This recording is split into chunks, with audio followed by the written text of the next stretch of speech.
Ito may ginawa ko sa kawali. Sana non-stick na siya. Sinunugan ko to ng itlog. Ayan, mainit na. Lagyan ito ng mantika. Tignan ko kung okay na yung ginawa ko kanina. Sinunog ko yung itlog sa kanya. At saka, pinunas ko yung sinunog kong itlog. Para maging non-stick siya.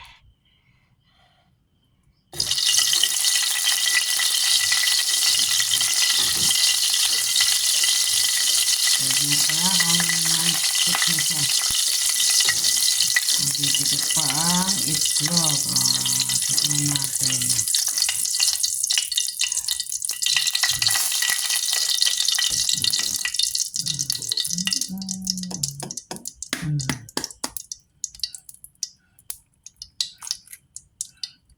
Ayan.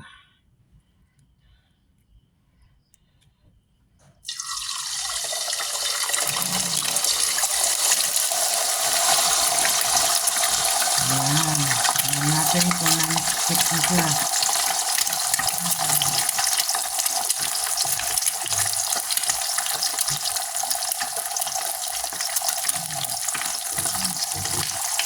Non-stick na siya. Effective yung ginawa ko. Non-stick na siya. Nakakatuwa. Hindi na siya nabikit.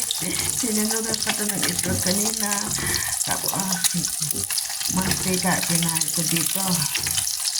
Ayan. Nagpipita ako ng itlog. Sinunog ko yung itlog dito. Itlog dito. Ganun ko. Di non-stick na siya ngayon. Yung sandok lang hindi non-stick. Hindi na siya natikot. Okay, alright. Ayos yung ginawa ko. Non-stick na siya. Hindi na siya madikit. Ang saya-saya.